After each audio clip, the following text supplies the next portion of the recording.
This is the Surly Grognards for Monday, August 6th, 2012. I'm Peter Bowman, and I'm joined here by my good friend and co-host, Eric Carlson. How you doing tonight, Eric? Doing all right. I've got booze, I've got tobacco, I've got air conditioning. All is well with the world. Awesome. So tonight we're going to spend a little while talking about using miniatures in RPGs. Talk a bit about systems that require them.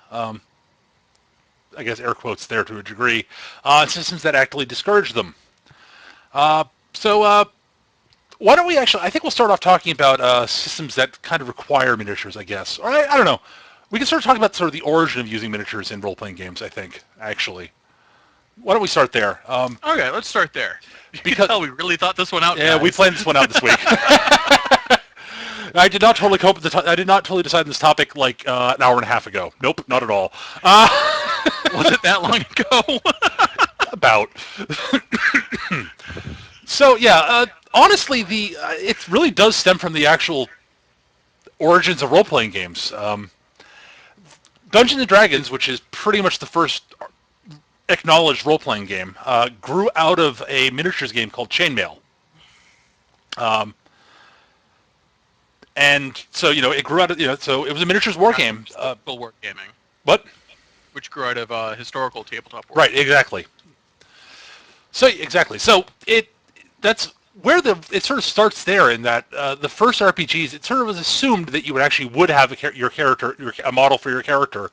And, there'd be a map and you'd move your character around and stuff. And while there weren't really like mechanical rules in early editions of D&D for, maneuver and, this is how far you could move and such, flanking, position didn't matter as much, really, because the rules were fairly simple and straightforward.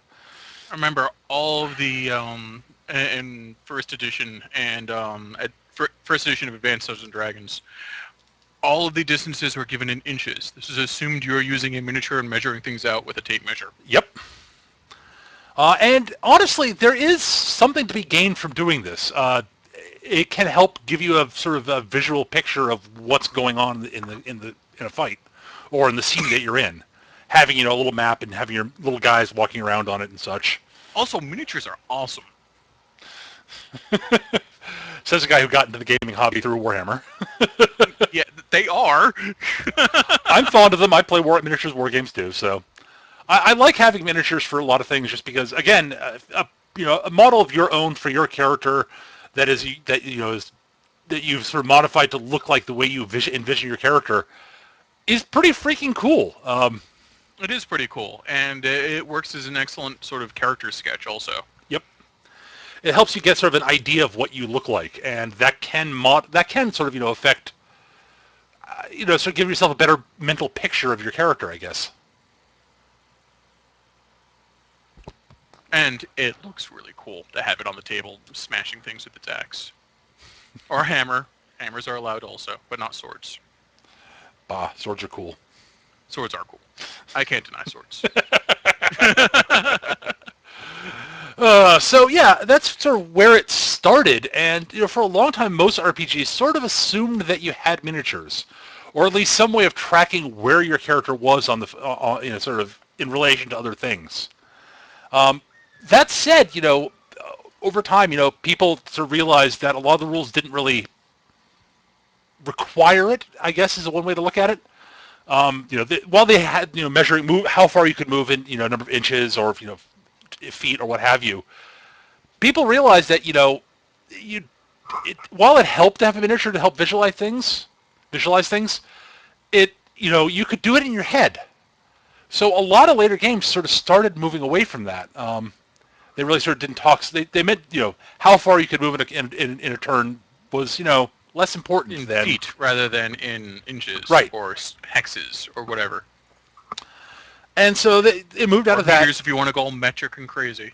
Yep. But at the same time, as time went along, there were systems that moved the sort of opposite direction and more rigidly codified how things worked on the tabletop. And sort of, they basically, so this is how far you move, this is how much you can turn.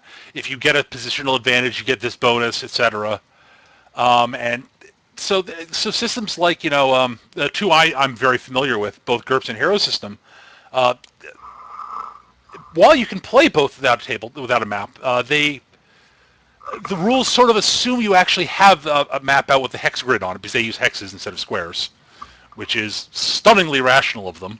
Um, I'll go into a little bit my rant about playing on a square Hexes grid, versus squares. hexes Yeah. versus squares in a bit, but Which will lead into my rant about free measure. free measure is better also in many ways, but at any rate, so that's sort of where we came from, I guess is one way. It's sort of where we came from in using miniatures in RPGs. They really are tied into the origins of role playing games. Now, amusingly, a lot of my earliest memories of playing role-playing games involved doing it lounging on someone's couch. Absolutely. And not even realizing miniatures could be involved. There was just this other thing that was happening while I was playing Warhammer that I thought was cool. Honestly, for most of my time early on when I was younger, when I first started playing role playing games, I had no idea miniatures even existed. Like I'd never seen them. I didn't know about miniatures wargaming at the time when I was very young. Honestly, the first miniature I ever discovered was a BattleTech fig, and I was enthralled by that. It's a big giant robot. And I was like, Yeah, how cool is that? And I was That's 12. Totally the coolest thing ever. I was 12 and had been watching things like Robotech and Star Blazers and Transor Z. There's a game about robots? Why am I not playing this right now? But I didn't really get into BattleTech until high school, but that's neither here nor there.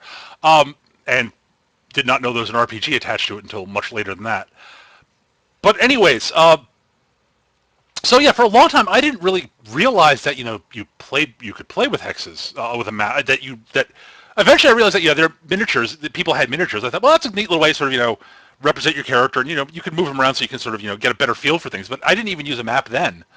I didn't start using maps for RPGs until I started playing GURPS, and even then I tended to be a bit more freeform with it because that was what I was used to at the time. Yeah, honestly, I hardly ever used a grid or a hex map when using miniatures. It was always draw the map on a whiteboard and stick your miniature on there. If the guy's really into it, he might have some terrain, or maybe just plays wargaming and has terrain lying around, and you move amongst that. Right.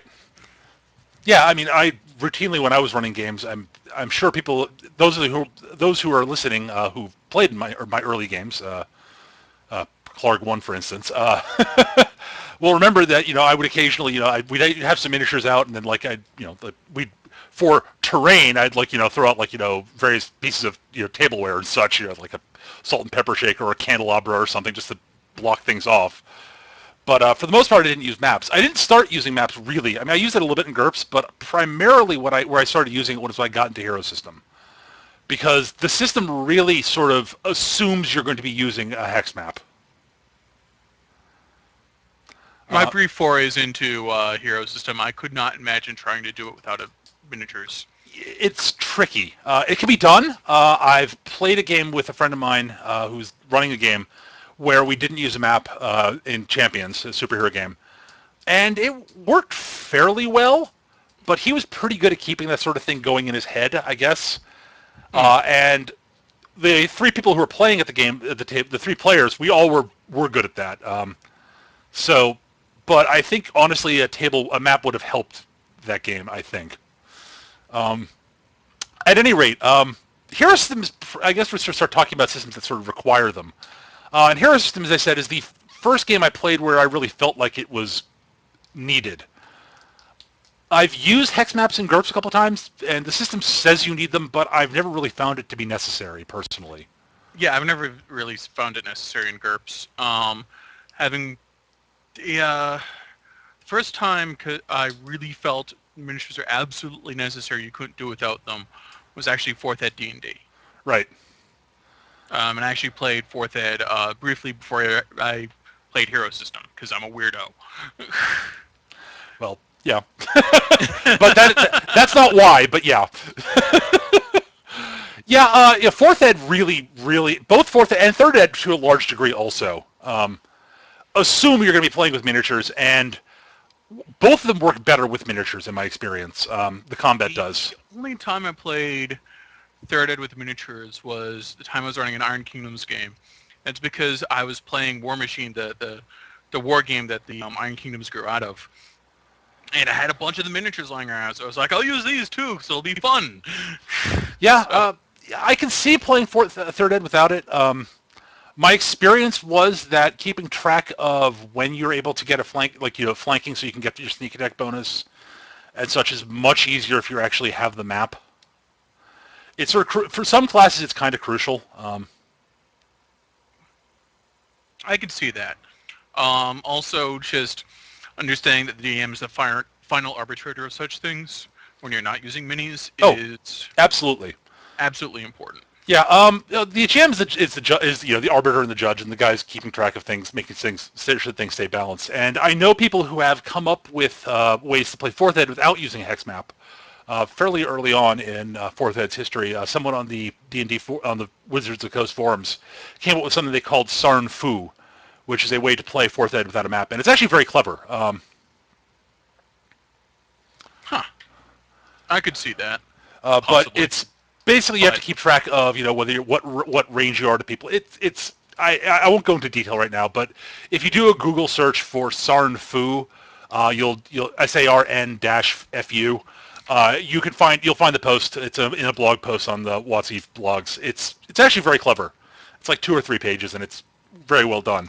Though I honestly think fourth ed works better with a map, anyways. Even ignoring that, but Also, an excuse to use miniatures, which is always pretty awesome. yeah, but I guess it sort of goes to show that even systems that are designed from the keel out to be using miniatures and using a map, you can get away with not using them because the mind is a fairly powerful tool for envisioning things. It's true. So I think it's a big help. And before we move on to talking about systems that sort of discourage them, I think I want to get my little rant on squares versus hexes out of the way. Just so I can get it out of the way. It's not really a rant, but it's I understand where using hexes squares came from originally. It's because graph paper is most easily come by in squares, so that's how people originally drew maps, and it's handy. The problem is that if you're measuring distances, diagonals will if each square is the same distance. If you're measuring in squares, each square you move diagonally if you move diagonally, will move you further than if you're It's moving like running forward. down a linear accelerator. Right, because it's just simple geometry. Also, at that point, you realize that on a if moving one square in a direction is Limiting. well, if you're moving in one square in a direction is the same distance, then all of a sudden you realize squares are circles and circles are squares and squares are circles, and poor Pythagoras is going to go cry somewhere. And Dan, screw He you, was Plato. vegetarian and being And screw you, Plato.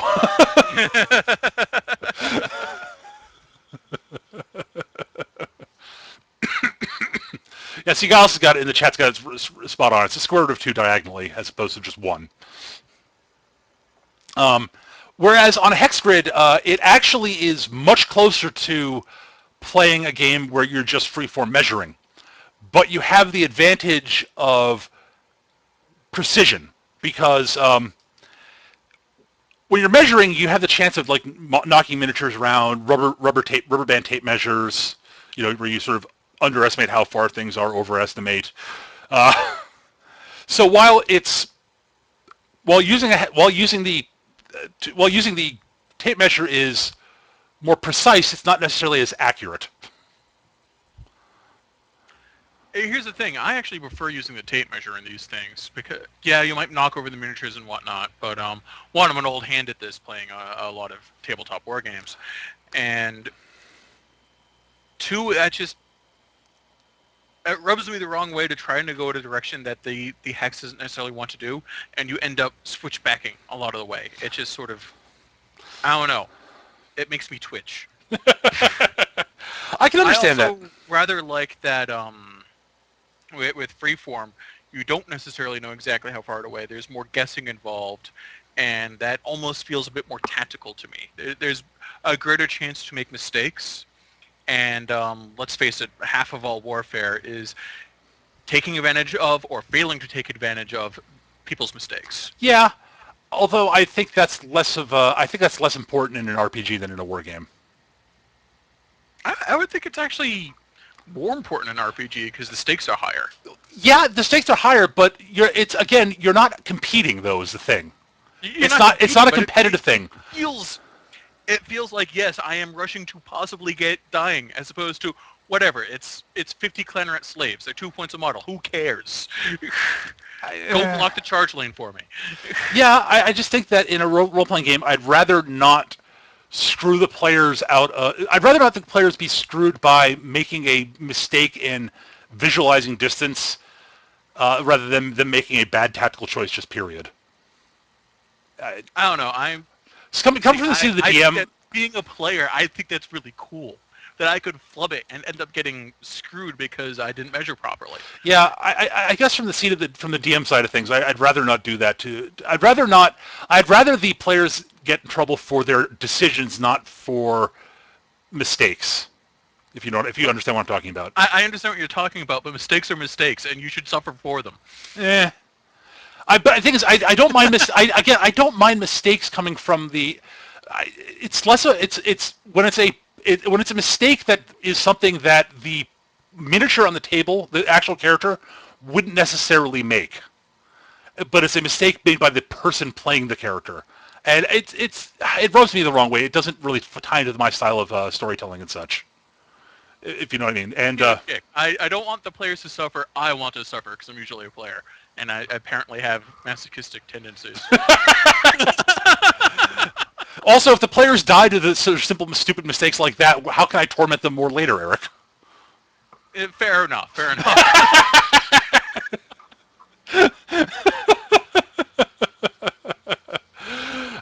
So yeah, that's sort of my little take, our little take on that. I guess we should move on to systems where maps and miniatures are discouraged, and there are some of them, and some of them where they're basically saying, yeah, don't do that. Using miniatures. What? I dare you. Play Amber using miniatures. Yeah. Yeah, there are several systems, Amber Diceless being sort of leading the charge in my personal opinion, where there's some that where they say they go. Amber basically just doesn't even talk about maps or miniatures or anything like that in the book. But they're saying, yeah, you're going to be numbers. There are no numbers. There are numbers, but there aren't really numbers. There are no dice. It's entirely role-playing, purely. It's the most pure role-playing experience you can have in many ways. And it's fascinating, and it's a lot of work, and it's intense. And God, there's no way you could play that with a map. It just would completely just negate the whole point. If you want to make your GM suffer, suggest you run Ember. Seriously, it puts so much weight in the GM. Like, there's a reason why I don't play it very often. That's because it puts so much weight in the GM, he's guaranteed to burn out after 3 sessions. Hey, I actually managed to run an Amber game for a good several months. It's like 6 months. Made of magic. I completed an entire story arc. It was awesome. And the players actually survived saving the universe. It was awesome. They were a little bit screwed by it, but hey, they lived. It wouldn't be Amber if they weren't screwed by it. Well, one of them did get sucked into an ancient artifact, but whatever. He's alive. And no, Neochek, I'm not a GM god. I'm merely sort of, I'm competent. I like to think I'm a competent GM. Another one that sort of they actually say in the book flat out, throw the map away. If you need to draw a map, if you really want to give the players a sort of a way to visualize a scene, do a quick rough-hand map, but don't use it as a way to keep track of where things are, because it's really best kept in the head is feng shui. Eric and I have talked a fair bit about it over the past, over most of the episodes. We talk about it, I think, almost once an episode. It always gets mentioned because it's a personal favorite of the two of us. Yep, it's both of our favorites. It's a favorite system of both of ours. And it really does say in the rulebook, yeah, maps, miniatures, no, don't. The map is not your friend, I believe, is the name of an entire chapter. I think you're right. That if I remember correctly, the map is not your friend, which is rare. And in a system like Feng Shui, they're right, because what it's trying to sort of capture is a remarkably cinematic action movie feel. And having on the map, while you can be cinematic, it can be somewhat limiting. And it restricts one thing which is critical in Feng Shui, which is Feng Shui encourages the players to come up with elements in the scene. Out over the top crazy. Well, it's not just that. They encourage the players to say things like, okay, well, I want to do this. Is there a pinball machine in the room? Because I want to be able to use the pinball machine to, slide under it and then, slam the bad guy's head into it and then have it go tilt when that happens. And the GM will probably say, well, there is now. There is now, if it makes anything remote resembling sense. Dramatic editing of scenes is one thing that's actually heavily encouraged, and it's part of the point of Feng Shui. And if you're playing with the map, it's much harder to do that. Because you're inclined to say, well, this is reality. Reality isn't going to change just because I want to do something. And thus... Like in an action movie. Exactly, because action movies have sort of a nodding relationship with reality. They're next-door neighbors. They sort of say hi to each other. They never actually talk. Yeah, they might wave at each other across the fence every now and then, but they don't actually talk. So yeah, I know him. He's reality. Yeah, we don't get on so well. He's always yelling at me to sort my recycling better. Exactly. I suppose another one that would be, I guess White Wolf also doesn't really do it, although I don't have a lot of experience with White Wolf myself. I've got a fair amount of experience, and I suppose theoretically you could do miniatures with White Wolf, but it just seems contrary to it. I don't know, White Wolf is sort of similar in Feng Shui in an entirely different way, and that's very much about the taking dramatic license with things. Mm-hmm. Except, Feng Shui is balls out action movie craziness. White Wolf is more... I'm loath to use the phrase gothic horror movie. Yeah, that's what they were aiming for. Yeah, I think they actually use it several times. Oh, they do. They use the term gothic horror all over the place. Swirling melee. So. Yeah, this is going to reveal a little my sort of prejudices against White Wolves. At least, again, I can't comment on the newest versions of White Wolf, because I've not actually played any of the White Wolf games since, second edition, Vampire and Mage. I have not played the reboot. But the old ones, honestly, they're not mechanically strong enough to support playing with miniatures on the map. They're mechanically kind of weak.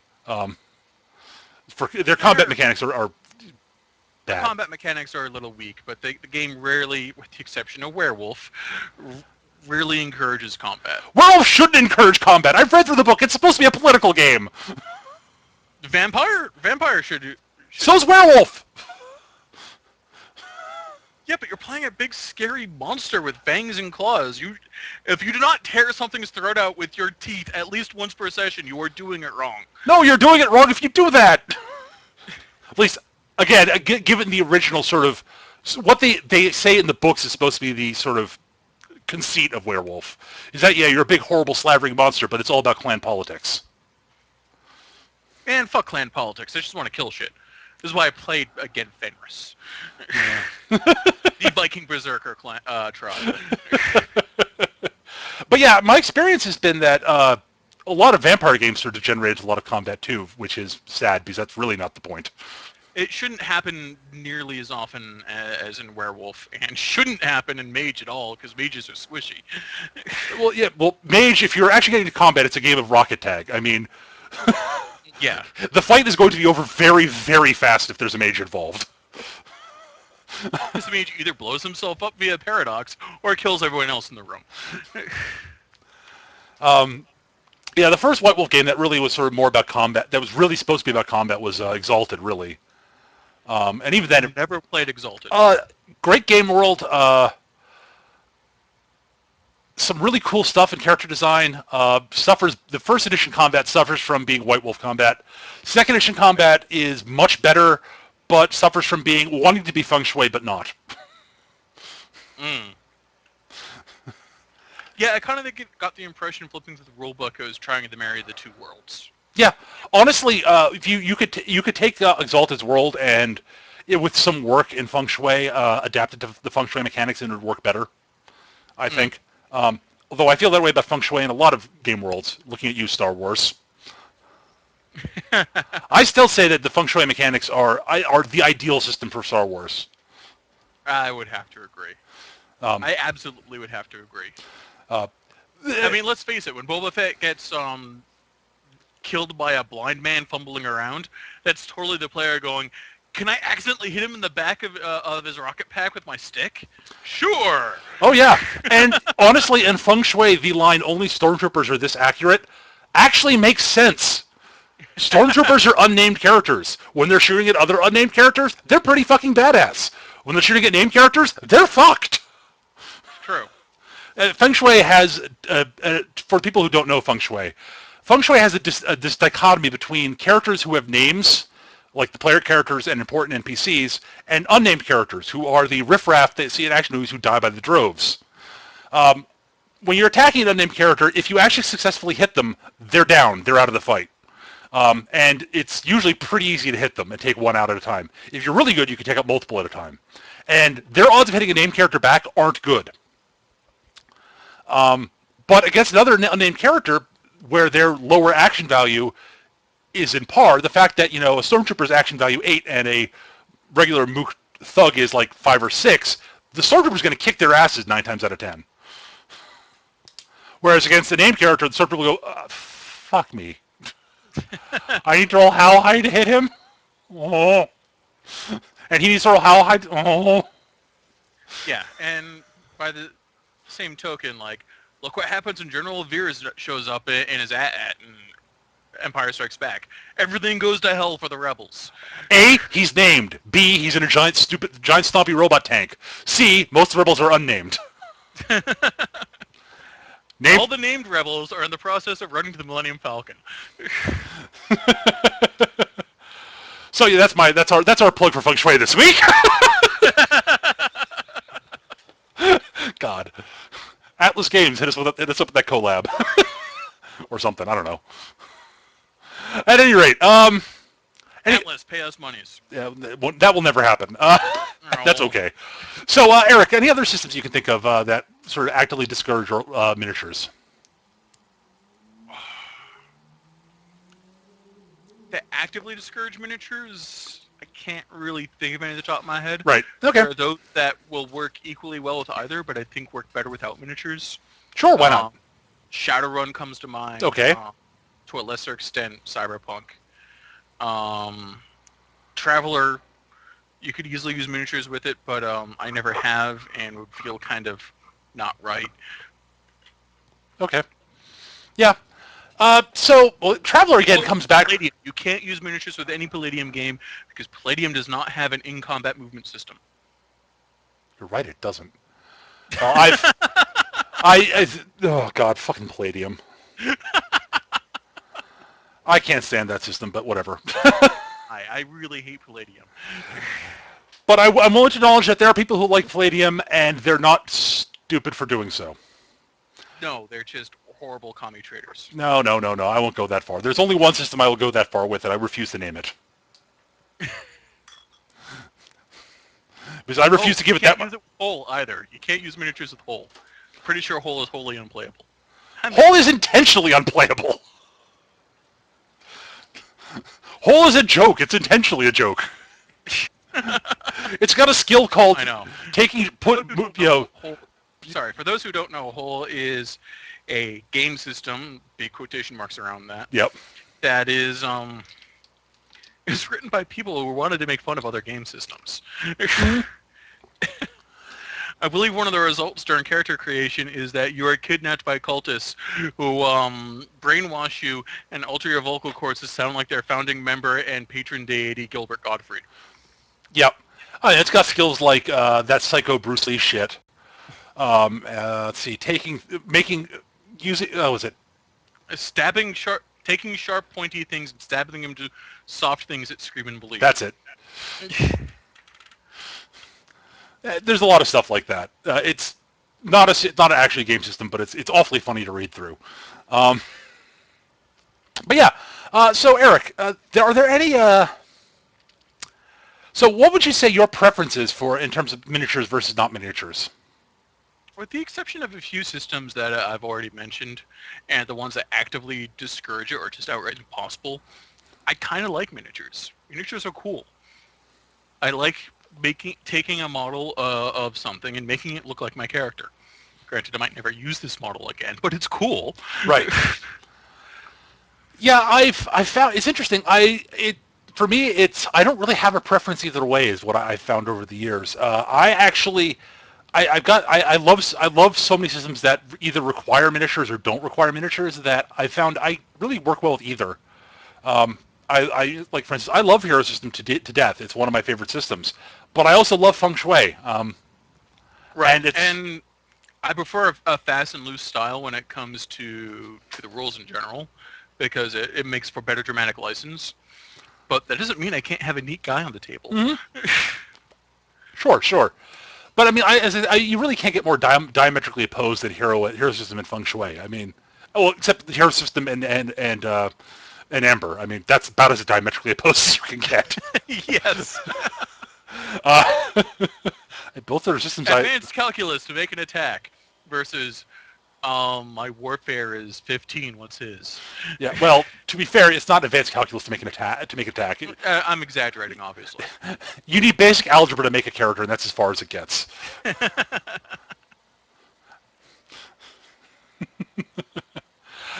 So yeah, I honestly, I'm really sort of neutral on the topic personally. I mean, I like both ends of the spectrum, and I like the areas in between.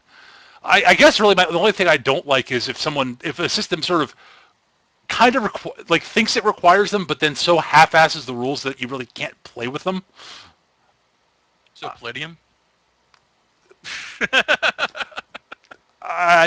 Sure, that's definitely a possibility. I wasn't going to name names, but but I will. there are several that out there that I think sort of try to straddle the line between those two ends and really just they don't put the work in to try to get it to work.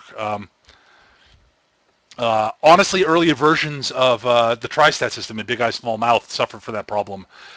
They want to be a fast and loose, quick play RPG, but they have a lot of the levels of detail and complexity that Hero System has, and does neither well. They might have improved it later, early but versions of DreamPod 9's games had similar issues. yep, This is partially because I think the first one's actually Heavy Gear. It grew out of their war game Heavy Gear. right. And the poor, sad, unplayable mess that was Mech Warrior First Edition. Oh dear Lord. Well, yeah, that was special. Oh, that was entirely well. FASA has an amazing history with designing role-playing games. They weren't very good at them for a long time. They were first edition of any FASA game that you will find will be nigh unplayable, and it'll get better through successive editions Until FASA stopped existing. until FASA stopped existing. Because, God, like first edition Shadowrun was pretty bad too. First edition Shadowrun was pretty abysmal. First edition Earth Dawn. Oh God, Earth Dawn. Earth Dawn and its wacky dice progression tables. It was really trying, and eventually I just decided, but eventually the one Earth Dawn campaign I played in, we just went, you know what? Let's just do Shadowrun rules. Honestly, the world is actually pretty good. The world is pretty amazing. I really like the world. That's one thing FASA did well. They were great at world building. They really were. I mean, they did a fantastic job with. I mean, the BattleTech world's fantastic. The BattleTech world, the Shadowrun world, Yep. the Earth Dawn world. I'm sure they did some others. Vor, which was their miniatures war game, which was pretty much stillborn. It basically, they released first edition. It was out for like 2 weeks. They got some splat books out, and the game company collapsed. Yeah, well, FASA did suffer a spontaneous existence failure. Yeah. I can't remember a game company going under quite that quickly.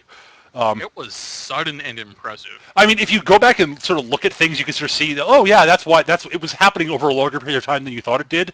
But it really was the first time I noticed a game company sort of just implode out of nowhere. And it wasn't out of nowhere, but it seemed like that at the time. It's like all of a sudden, It Fast was totally seemed gone. like that. What? It totally seemed like that. Like, I remember I was kind of excited about Vor, and then it stopped. The company that was running Warzone, I can't remember the name of the company. That was Oh. another game that I kind of thought was kind of cool. But yeah, yeah, Fasta had this amazing knack for world building, Abysmal but first editions. not. I'm astonished they came up with as many good miniatures games as they did, because their role-playing games were really just really not good mechanically, and yet BattleTech's actually a pretty solid mechanical war game. It is. It took them, again, it took them a couple editions to get it figured out, and then they introduced the clans. Yeah, It's kind of funny. They got it right about perfect, and they were like, let's throw in this big unbalancing thing for fun. that kind of worked, but yeah. At any rate, we'll talk. We could talk more about BattleTech and war games at another show. We actually probably should do a show about war games We at some should point. totally do a show about war games. In fact, I think we'll do that. And you should give me a couple weeks time, because I should research on the new edition of 40K. 'Cause Absolutely. I played 40K in 2 editions. Oh yeah, well we could definitely do that at some point in the future. So I think honestly, any last thoughts on miniatures and role playing games? Miniatures are awesome, but entirely unnecessary. For the most part, I agree with you. Although I do like there are games where that do kind of require them that I like. Yeah, I mean the Hero system, Fourth Ed, D&D. Yep, I'm a big fan of both those systems, and Yeah, we really should get Leland on here to hear his rant on Fourth Ed at some point. I don't think we really need which to. will probably just result in you punching him through the screen. But That's why I don't think we really need to. I mean, I think honestly, if you want to find a rant about anybody's rant about fourth edition, just go to the WotC forums and you'll find one somewhere. The internet is lousy with them. Yeah, and it's lousy with people who are overly defensive about the system. But that's really not that important. At any rate, so why don't we actually start taking some questions? Since we've got about 20 minutes left, I think it's a good time to start getting into questions and answers. And we'll start off with the 2 email questions we received this week. Yay, email questions! Holy crap. All right, this first one is from JD. Hi, Peter and co-host, probably Eric. Spot on. My one big flaw as a DM are my descriptions, or rather the lack of it. Most of the time, I forget to describe things, as I know how they look they are in my head, so I forget. So when players ask me and I describe the surroundings and such, my players concentrate on something useless / not important for a long time. An example from something that a bunch of people who were listening to the podcast would remember would be the glowing moss incident in the Wormwick campaign that Lord Cat ran. Do you have any tips on how to improve my descriptions and avoid players concentrating on important stuff? I'll start off things with this. Honestly, the big thing is, I hate to say it, but practice. Just keep practicing doing it before you run a game, before you run a particular session. Think about areas that the player is going to be going into and sort of talk to yourself about describing it. Try to make sure you don't overemphasize a particular thing when you're describing stuff, so that you don't actually put emphasis on something the players will fixate on that isn't important. Now, saying that, players are going to fixate on important things. It's what they do. Trust me, I'm primarily a player. I'm totally going to concentrate on that quarter in the middle of the tile that you mentioned offhandedly, because it's obviously a clue somehow, or maybe a trap. So yeah, honestly, as I said, it primarily comes down to practice and just being consistent with how you describe things. Yeah,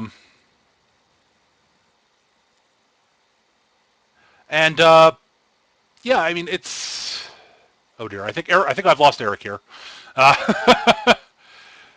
So I'll cover while Skype tries to get Eric back here. But yeah, players are going to do that sort of thing all the time. It's basically depending on how you handle it. I mean, if they keep pushing the point, you can just say, "Look, guys, this isn't important. Just drop it." Or honestly, if you can get creative and riff off of it. That's up to you. Uh, wow, Eric is still gone. Well, I'll wait a little bit. I'll fill in while Eric is offline here. Uh, so yeah, that's honestly, I hate to say it, but really, I hate to repeat it, but it really is mostly practice. I guess you could try writing out an outline before a session on Okay, race. that was really weird. I just totally lost internet connection for a second. I apologize to our listeners. Okay. I don't know what I did to fix it. Okay, hang on one second, Eric. You've gone a little bit robo. I'm gonna hang up the call and recall. So hold on.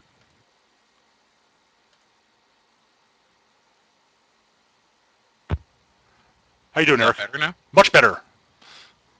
All right. So Okay. I was just saying that. Yeah, live. We're live, everybody. So yeah, honestly, as I was just saying, basically, you know, keep things, practice. Maybe write out outlines ahead of time. Uh, Over time, you'll get better at it. It's it's just something that it's going to take a little bit of time.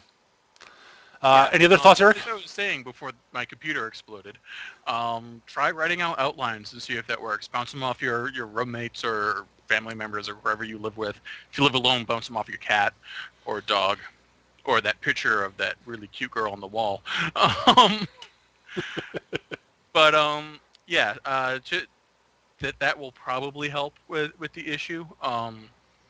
Honestly, as someone trained in visual arts who deals with things visually every day. I'm a custom picture framer. That's my day job. I will draw it out and then describe the drawing, or even just show it to them. But I probably won't do that because I'll probably put overemphasis on something that I think is cool that has no bearing on the actual plot. Yeah, Eric's the artistic one of the two of us, so I can't draw to save my life. I can sort of do stick figures, kinda. At any rate, I think that mostly covers the question. I think. What do you think, Eric? um, I think so. I kind of dropped out there for a minute. Yeah, I mean, honestly, I can't really say much more than practice and try to make sure you don't overemphasize things that you don't mean to. I really think that writing out the descriptions beforehand will help out. Yeah, I know when I was starting out with DMing back in high school, I would do that. So yep, that can definitely help. And as I said, don't over worry about the fact that players will latch on to unimportant things. They're going to. It just happens. you do. It really is. And occasionally you can run with it and do something creative with it. That quarter really is trapped. I'm certain there are things I've taken things that players fixated on that weren't important, and spun them into more interesting stuff later on. I'm certain you've done this too. I can't think of any examples that I noticed though. Which I guess is either a testament to my poor memory or to your DMing. Well, in all honesty, I think part of the thing is for me is I'm a heavily improvisational GM. I tend to come up with very rough outlines, and then improv stuff off of that as I go along, because that's sort of the way I think. And so, for me, that actually isn't as much of a problem because I can really just sort of I tend to improv off of what the players are doing anyways. Actually, Peter is entirely correct. Clark won there in the chat. The Stasis pod they dug up in the GURPS game, that was me improv, basically going, well, fine, I'll improv something off of that, and because they're over fixating on this thing, and it spun into a two-part adventure basically, and was not their crowning glory. Let's just say that. I believe the section on the Joey did a very nice campaign recap page, sort of in the style of Lurker's Guide to Babylon 5, and that particular session, the one they actually opened up the Stasis pod, was redacted. If you look carefully, you can eventually find the link to the actual description of what happened, but it's hidden. That embarrassing. Awesome.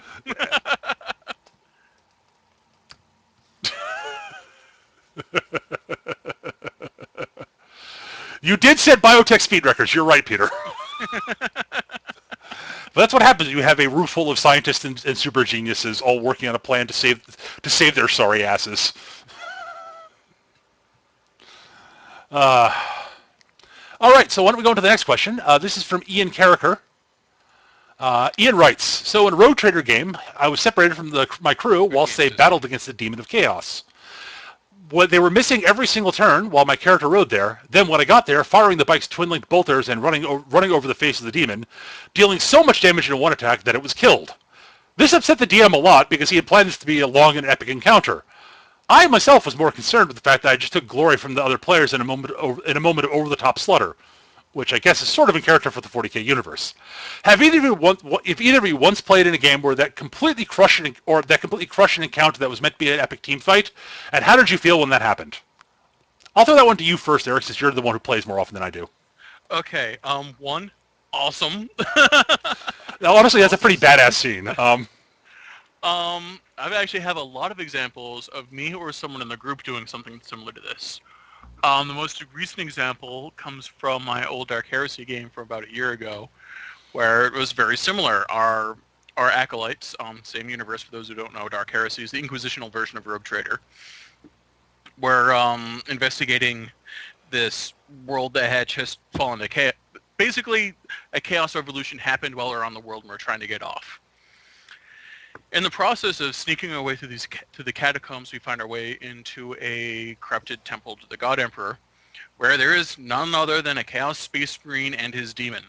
As he is pontificating, our tech priest decides he's going to fire his multi-melta, which he just found and has no idea how to use properly, at the Chaos Space Marine, and vaporized him. Oops. Our GM sort of looked at us and went, well, I guess the demon attacks then. The intention being that we're supposed to talk our way out of it. Right. Another example of myself doing this was in a Fading Suns game, a little-known game system that is flawed but has a really neat world, where we're supposed to find this archaeological dig in our spaceship. When we land on the planet, it's nighttime, so everyone goes to sleep. Except for me, I'm playing a largely nocturnal alien cat person. Which the only reason I'm playing a cat person is because he's also 9 feet tall and has 6 limbs. Decides to go and scout the area, and finds our rivals already at the archaeological dig, digging stuff up. So I decide to sabotage everything, thereby completely hijacking what was supposed to be a month-long cat and mouse a month long of playing games doing cat and mouse, but I sabotaged them, keeping them from jumping planet, so we were able to take it out that session. So yeah, he was irritated at me, but gave me a lot of bonus XP for outsmarting him. Yeah. Wow. Well, from the GM side of things, I don't think I've ever actually done it myself. I can't really think of an example if I'm it as a player.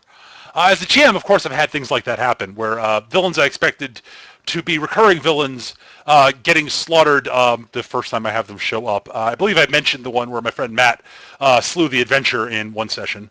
I think I mentioned that last week, where he, crit the evil wizard in the face with a crossbow and killed him dead. That was a little embarrassing.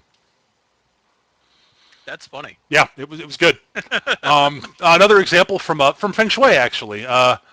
It was still a fairly epic fight, but the ending of it was a little bit more anticlimactic than I intended, than I was expecting, I should say. But it was one of the early fights. It was actually the first time that the players ever encountered the supernatural in the game. They were all basically from the contemporary juncture, and so this is the first time they ran into what the fuck? That's a demon. Those aren't real. But so my friend Joey, who was playing an everyman hero, basically, he attacked this demon. He basically stuck up from behind him, grabbing a packing crate, and smashed it over the demon's head. Now, the everyman hero gets a bonus when using improvised weapons because that's his shtick. He also gets a fuck ton of fortune dice. It's an extra positive die. And the everyman hero is pretty much every Jackie Chan character ever. Yeah, except for the ones that are the karate cop. Oh, yeah. Or the martial artist. At any rate, so he rolled his dice. So he rolled, basically Feng Shui, the way it works is you have your skill, which is a number, and you try to beat the opponent's defensive skill, which is another number. And what you do is you take your skill, you roll 2 dice 6, one is positive, one is negative. You subtract the negative from the positive, die from the positive die, duh, and then you add whatever's left, whatever the result is, to your skill. And if you beat the defense, you hit. Then the amount you hit by modifies how much damage you do. The thing is, in Feng Shui, there's also a mechanic for if you roll a 6 on either die, you roll that die again and add it. And you keep re-rolling 6s and adding them. Joey also rolled a fortune die. So Joey rolled his dice, and they came up, and I shit you not, 1 on the negative die, 6 on the positive die, 6 on the fortune die. Damn. So he rolled the 6 on the positive die again, and it came up 6 again. And this was prompted by my friend our friend Jesse, who was playing the game also. After the first roll, I looked and said, "Impressive." Joey rolled again. The next time, rolled another 6. Most impressive. Rolled again. Another 6. Obi-Wan has taught you well. Now stop rolling 6s, Joey. I'm out of Darth Vader quotes. And Joey probably rolled a 5. Ended up doing approximately 42 damage to the said demon with his packing crate, killing it outright. Honestly, it was, I said, a little anticlimactic. I expected that fight to go on a little bit longer than I was planning on. The demon was supposed to show off his martial arts skills and other stuff, but it was a brilliantly awesome moment, and I didn't mind, but it really sort of falls into that sort of thing. And I thought it was pretty freaking awesome. I could see the GM being upset by such an overt display of awesomeness, both in the packing crate and the multi-melta and the and that brilliant cinematic scene with the bike. That's just freaking awesome, man. If I'd been one of the other players, I just stood up and applauded. Yeah, I mean, honestly, man, if he didn't give you extra XP for that, then he's doing something wrong. Because, I mean, I guess it might be a little bit out of character for the 40K universe and being that cinematically badass, but it's not that far out of character, and it's bloody freaking awesome. It really was. I mean, if that was a Feng Shui game, that would have been a bonus XP for you, buddy, because that's freaking awesome. And, you know, the other players have been... I know for a fact that most Feng Shui games I've run where if something like that happened, the players would have basically said, "Oh, fuck, yeah, that was awesome!" Yeah, I can't think of any group of players that I played with that would have gone, "That was cool!"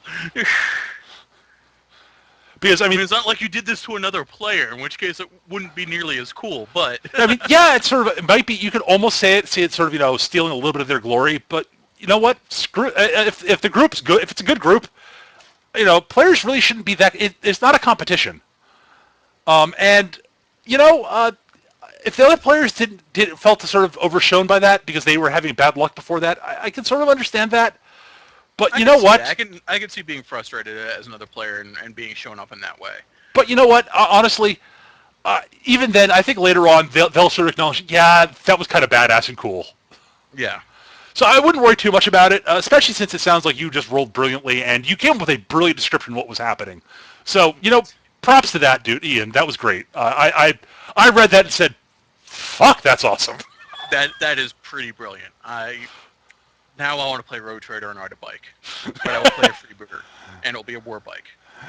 You see, now I want to play a fairly badass Feng Shui character with a motorcycle. That's just me, though. So that takes the 2 questions we got by email. Does the chat have any questions they want to ask before we wrap things up for tonight? We got another 5-10 minutes to go, so... Chat, you have any questions you want to fire at us, please feel free. We will happily answer them. Other than that, while Chad is thinking up questions, God damn, that really was a badass moment on that bike. Damn. Yeah, that was kind of brilliant. Yeah, oh wow. And yeah, I mean, honestly, I mean, you could almost look at sort of the things like that. It's sort of a little bit like the Indiana Jones and the swordsman bit, but it's not quite that nonchalant in most of the situations that we were talking about. It's more like Indiana Jones and the fight with the big bald Nazi on the Yes. airfield. Yes, yes. That is much more what it is. Oh God, that's a great scene. Wow. God, I love Indiana Jones. Indiana Jones and Raiders of the Lost Ark is a great, great movie. It really is. It's up there for me. I mean, it's not like Blade Runner awesome, but it's awesome. Well, it's a different sort of thing. It's an entirely different sort of movie. It's one of the best action movies I've seen.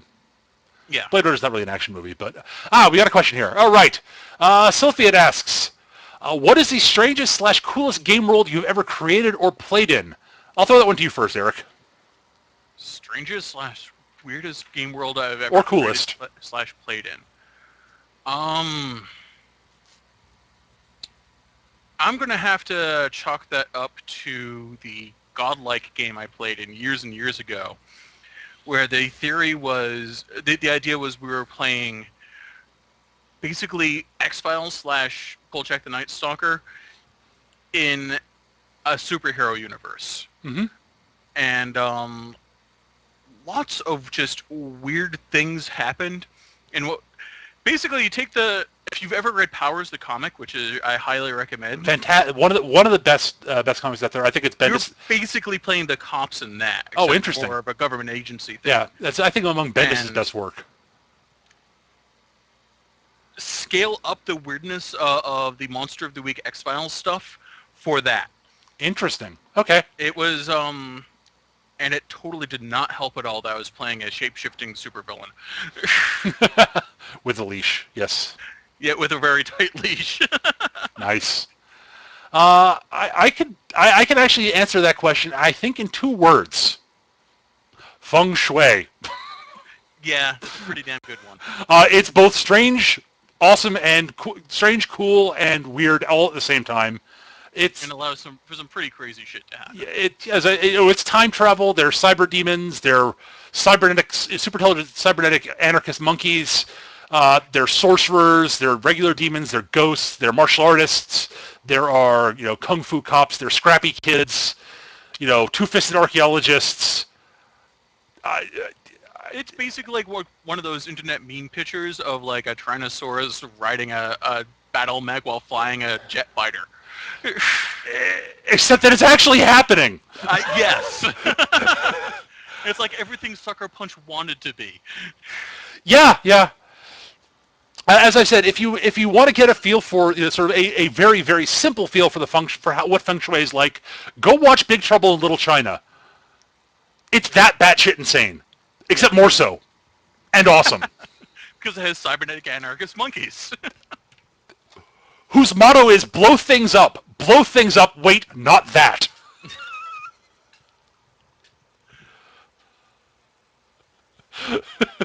Oh no. Peter Shaw is saying that they should make me run feng shui online. I have done it once before, but I could stream a game of feng shui at some point. Oh, do I want to get in on that? Do you want to, Eric? I think that's not a question. I think I have to. But what to play? Well, if it happens, you're definitely invited, Eric. I can't promise that it will happen, but any other questions from the chat, people? Replay Record's got a great script there. It's Big Trouble in Little China 2 starring Jackie Chan. Yes. Yeah. Wow. Now there's a campaign. Damn. Oh. Yeah, as you can tell, I love Feng Shui. It's one of my favorite games. It's a really good game system. It's lots of fun. It allows some really crazy batshit fun stuff to happen. Mm-hmm. It's does not lend itself well to more the sort of creeping horror like Call of Cthulhu style games. But who cares? You get to have cybernetic monkeys. I don't know. I freaked the hell out of you guys a couple of times.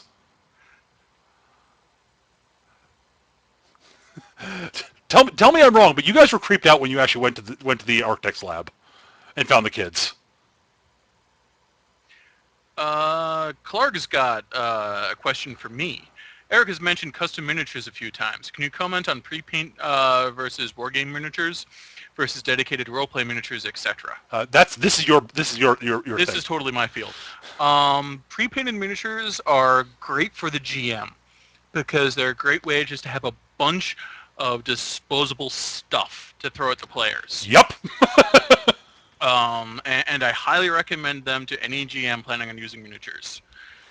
As a player and a bit of a mini snob, I won't touch the damn things. Literally, I won't touch the damn things.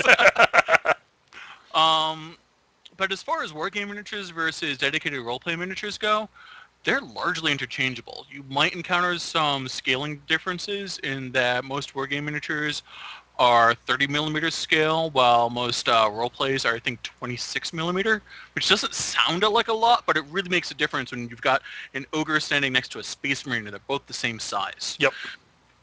But they're largely interchangeable. Games Workshop and Privateer Press make some of the best looking wargame miniatures out there. Privateer has their own line of 30 millimeter actually RPG miniatures also. And yeah, there is no reason why you should no reason why you shouldn't use your Empire Warrior Priest as your cleric in the D&D game, unless he's totally outscaling the poor half ogre.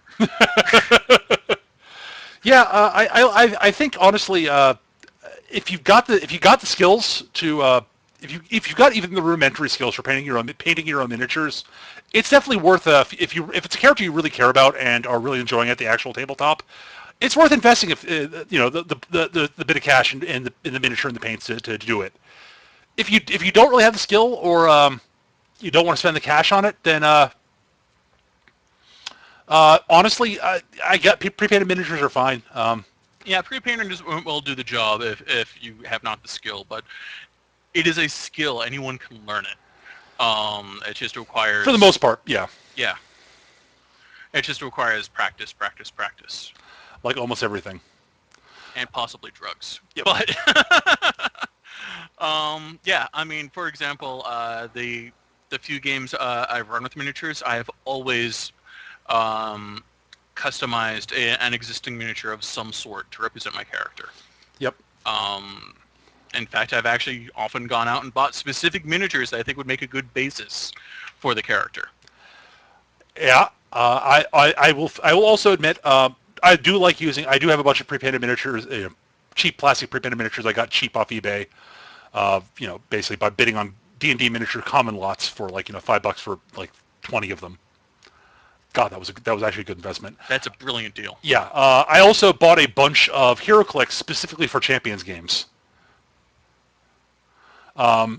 which worked very well for that. Now, that said, I also own. I'm also a wargamer like Eric. So I actually, and it turns out that I played Warhammer Fantasy Battle. That was my first war game. My second war game, yeah, after BattleTech. But I for Fantasy Battle, interestingly enough, the first two armies I played in Fantasy Battle were the Orcs and Goblins, and then the Undead. You know how useful that is to a DM? Yeah, that's another thing. If you play war games and you're running a game and it's happening at your house, there's no reason not to use your war game. Absolutely, if you got them. I've used my Space Marines and my Eldar figs that I had in superhero games as power armor troops, that powered armor bad guys, which works beautifully. They were great for it. So I think that is pretty much all we got time for this week. So last thoughts, Eric? Miniatures are awesome. Eric said that a few times, and I kind of agree with him. Miniatures are awesome, but wholly unnecessary.